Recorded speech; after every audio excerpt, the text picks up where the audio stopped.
안녕하세요. 우리는 매일 이를 닦죠. 그런데 혹시 내가 하는 양치질, 이게 최선일까? 하는 생각 혹시 해보신 적 있으세요?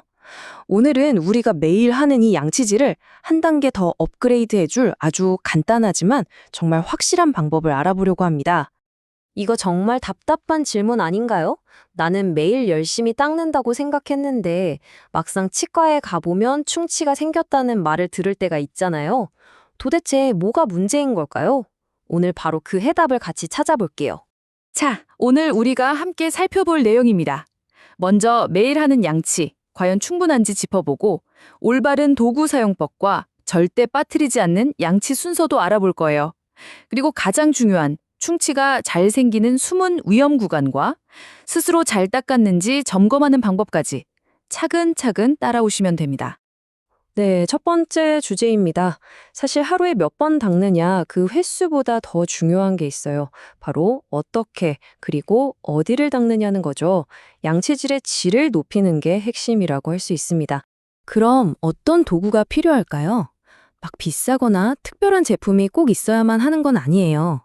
우리가 매일 쓰는 가장 기본적인 도구부터 제대로 한번 알아보죠. 칫솔은 사실 어떤 걸 쓰셔도 괜찮아요.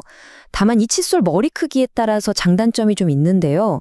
머리가 작으면 아무래도 입안 구석구석, 특히 저 안쪽 어금니 뒤까지 꼼꼼하게 닦기가 좋겠죠. 물론 나는 큰 칫솔로도 빠짐없이 잘 닦을 수 있다 하시면 그것도 당연히 좋은 방법이고요. 치약에 대해서 너무 복잡하게 생각하실 필요는 없어요. 가장 중요한 건 칫솔질 기술 그 자체거든요. 물론 충치가 좀 잘 생긴다 싶으면 불소 함량이 높은 치약을, 이가 시리다면 시린이 전용 치약을 쓰는 게 도움이 될 수 있죠. 심지어는요, 치약 없이 물로만 정말 꼼꼼하게 닦아도 괜찮습니다. 자, 이제 이번 설명에서 가장 중요한 부분이라고 할 수 있겠네요. 모든 치아를 단 하나도 빼놓지 않고 완벽하게 닦을 수 있는 아주 간단한 순서를 알려드릴게요. 이렇게 나만의 순서를 딱 정해두는 게 정말 중요해요. 예를 들어 오른쪽 위에서 시작해서 위쪽을 싹 닦고 그 다음에 왼쪽 아래로 내려와서 마무리한다. 처럼요. 이렇게 일정한 경로를 만들어 두면 나도 모르게 건너뛰는 부분을 막을 수 있답니다. 그리고 각각의 치아를 닦을 때 절대 잊지 말아야 할 게 있어요.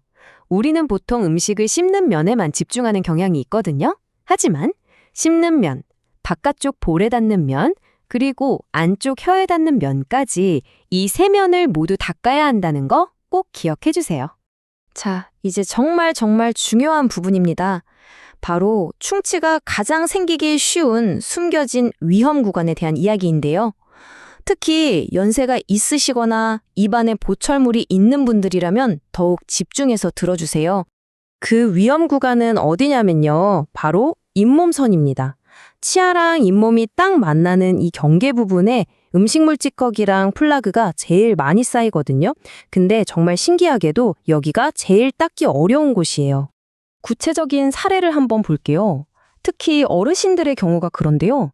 나이가 들면서 잇몸이 조금씩 내려앉게 되면 바로 이 그림처럼 치아의 뿌리 부분이 드러나게 돼요.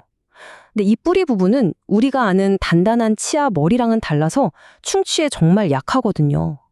그런데 안타깝게도 많은 분들이 이 중요한 부분까지 칫솔을 내려서 닦는 걸 놓치시는 거예요. 그래서 충치가 생각보다 빨리 생기게 되는 거죠.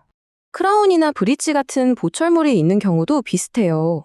보철물이랑 내 원래 치아의 경계선, 그게 대부분 잇몸선 근처에 있거든요. 이 경계 부분을 깨끗하게 닦아주지 않으면 거기에 플라그가 스멀스멀 쌓여서 보철물 아래로 충치가 생길 수 있는 거예요. 이렇게 모든 면과 잇몸선까지 구석구석 꼼꼼하게 닦으려면요. 적어도 3분 정도의 시간이 필요해요. 아마 처음 제대로 해보시면 팔이 좀 아프다고 느끼실 수도 있어요. 그럴 땐 좋아하는 노래 한 곡 틀어놓고 그 노래가 끝날 때까지 즐겁게 닦아보는 건 어떠세요? 그럼 내가 양치를 잘했는지 아닌지 어떻게 알 수 있을까요? 아주 간단한 방법이 있습니다. 치과에 가지 않아도 지금 당장 여기서 확인해 볼 수 있어요. 방법은 진짜 간단해요. 양치질을 다 마치고 나서 혀를 사용해서 치아의 모든 표면을 한번 쭉 훑어보는 거예요. 바깥쪽, 안쪽, 구석구석 전부 다요. 그때 혀 끝에서 어떤 느낌이 드세요? 만약 유리처럼 뽀드득하고 매끈한 느낌이 든다면 와, 정말 깨끗하게 잘 닦으신 거예요. 축하합니다. 그런데 만약 어딘가 좀 미끌거리거나 꺼끌한 느낌이 든다면 그 부분에 플라그가 아직 남아있다는 신호니까요. 다음 양치 때 좀 더 신경 써서 닦아주시면 됩니다. 이렇게 치술질을 완벽하게 해도 놓치는 부분이 있어요. 바로 치아와 치아 사이. 이 부분은 치실이나 치간치술로 마무리해 주시는 게 좋고요. 그리고 가장 확실한 방법은 역시 정기적으로 치과에 가서 전문가에게 제가 혹시 놓치는 부분이 있나요? 하고 확인받는 거겠죠. 오늘 이야기의 핵심 딱 한 문장으로 정리해 볼게요. 중요한 건 그냥 양치를 했다는 사실 그 자체가 아니라 어디를 그리고 어떻게 했느냐는 겁니다. 이 점을 꼭 기억해 주세요. 오늘 배운 내용 바로 한번 실천해보는 건 어떨까요? 다음 양치질 하실 때 오늘 제가 말씀드린 그 숨겨진 위험 구간 중에서 어디를 가장 먼저 신경 써서 닦아보시겠어요? 여러분의 이 작은 습관 변화가 건강한 치아를 만드는 정말 중요한 첫걸음이 될 거예요.